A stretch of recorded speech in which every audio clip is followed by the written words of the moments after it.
I'll tell you guys the truth. The future of rideshare is already over. It's already over. And why do I say that is because they've shown you what their plans are for the future. Their plans for the future is to automate the whole thing.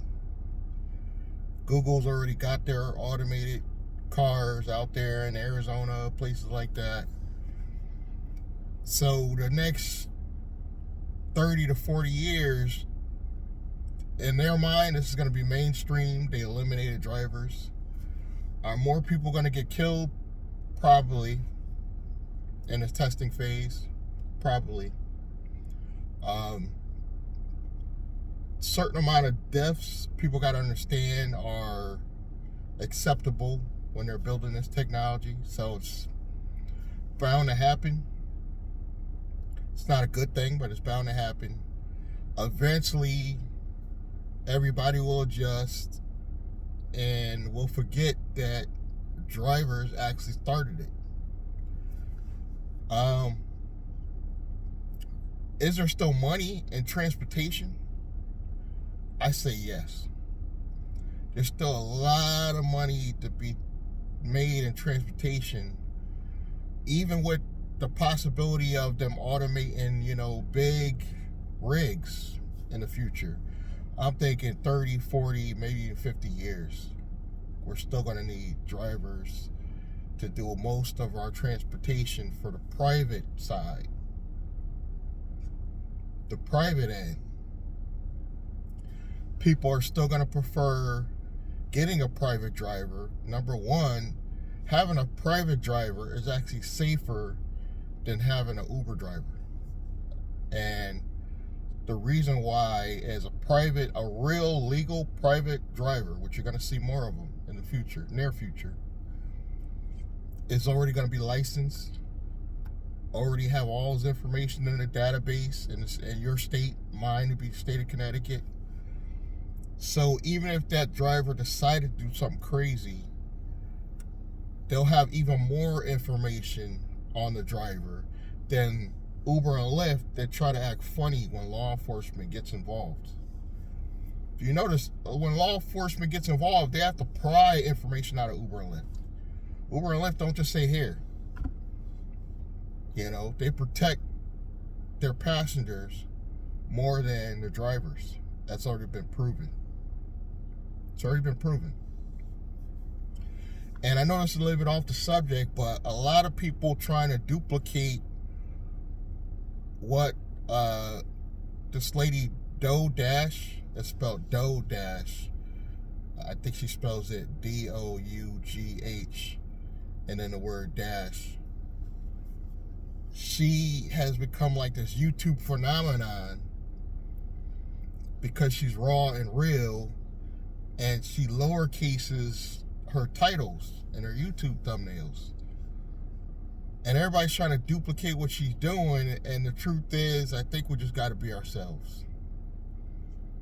We just got to be ourselves. We can't duplicate what somebody else is trying to be or who they're trying to be. We just got to be ourselves and hope for the best. Is the algorithm going to mess with some of us and not give us views? Yes. That's just how this game works. I think the new algorithm doesn't care how many subscribers you got. I know I went off topic, but as Uber drivers, the reason why I'm talking about YouTube is you got to have a plan B. You see this now. You got to have a plan A, B, C. I would stop at C. I don't think you need a D, because the future of rideshare is dead. So at least if you're planning, I would even say right now, if you even started driving now and you at least started a channel or some other revenue stream as a backup, you have a chance for the future. If you guys thought that I was going to be an Uber driver the rest of my life, you're wrong. I'm actually molding this into a actual transportation company. Not just rideshare. Private rides, deliveries,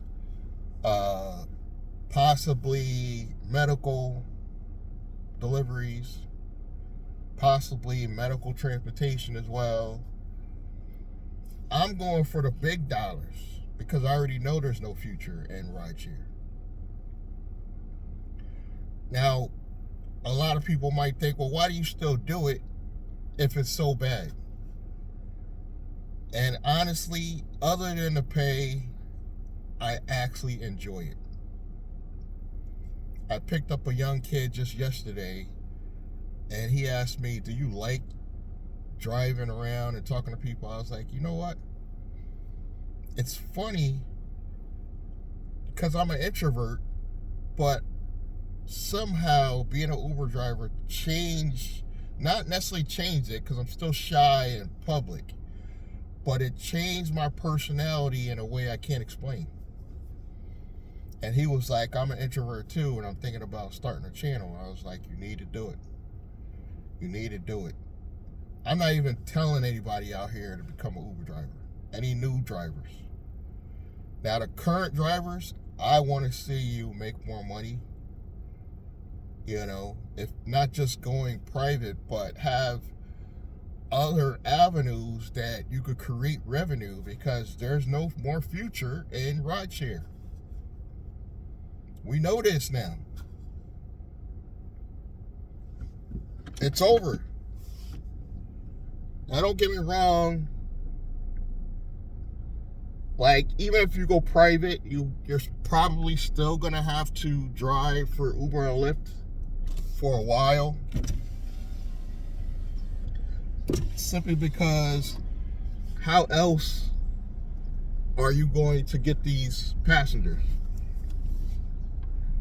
You have to use Uber and Lyft. Looks like it might be a nice day today, guys. Looks like it.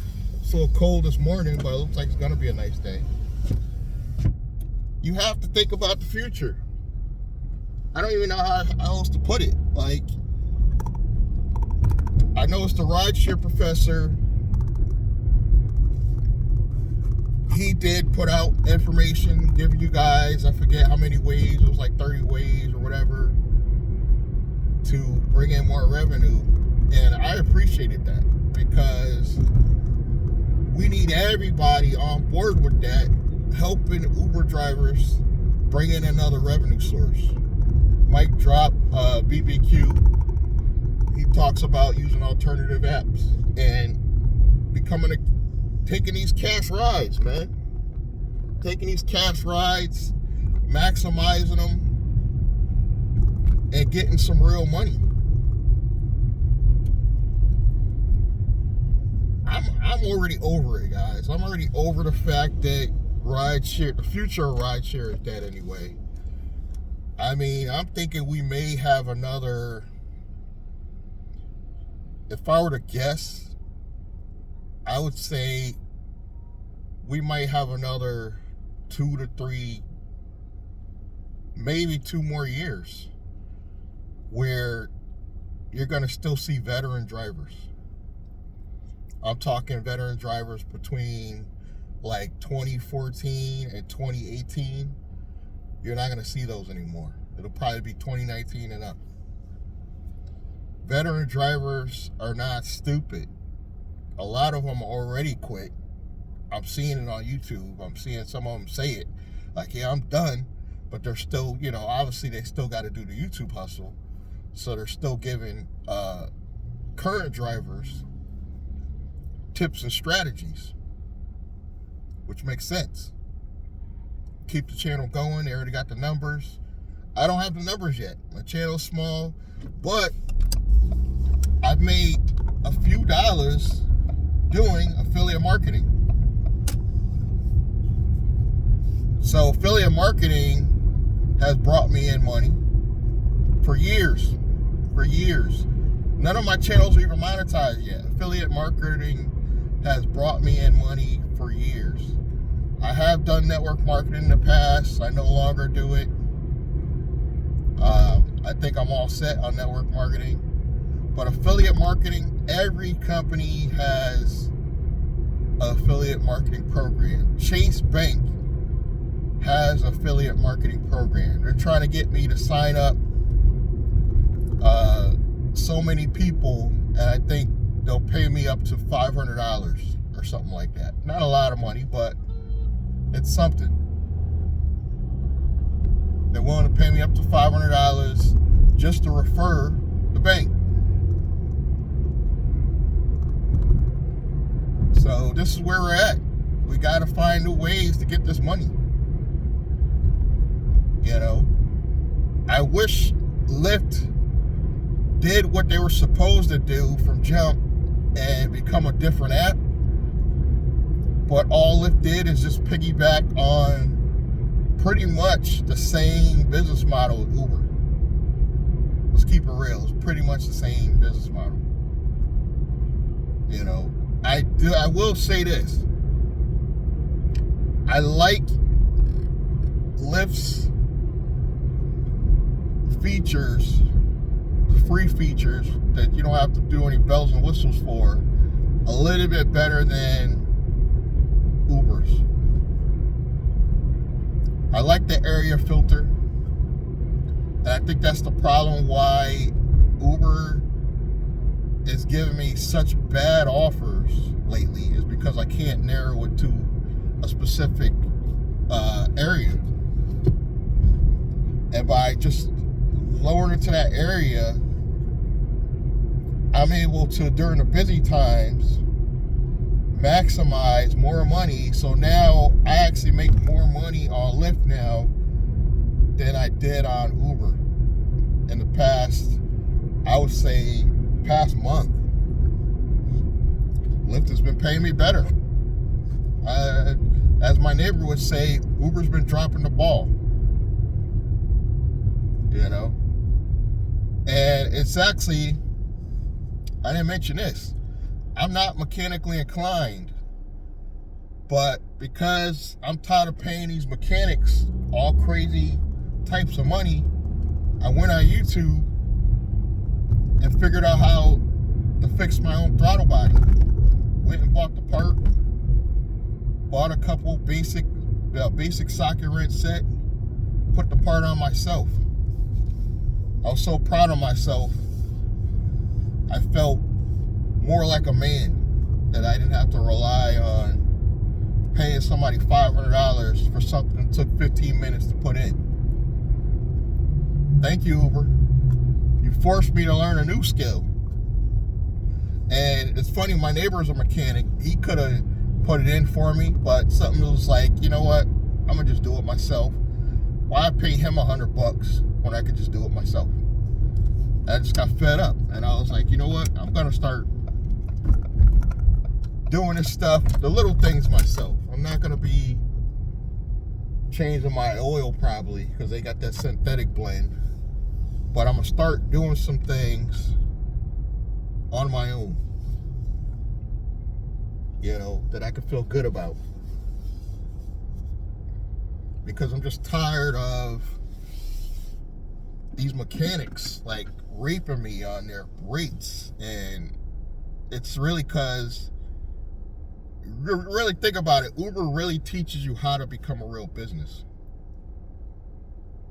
Because you're basically doing everything you would in an everyday business, but the app treats you like an employee. Hit me in the comments. Thank you guys for listening to me rant.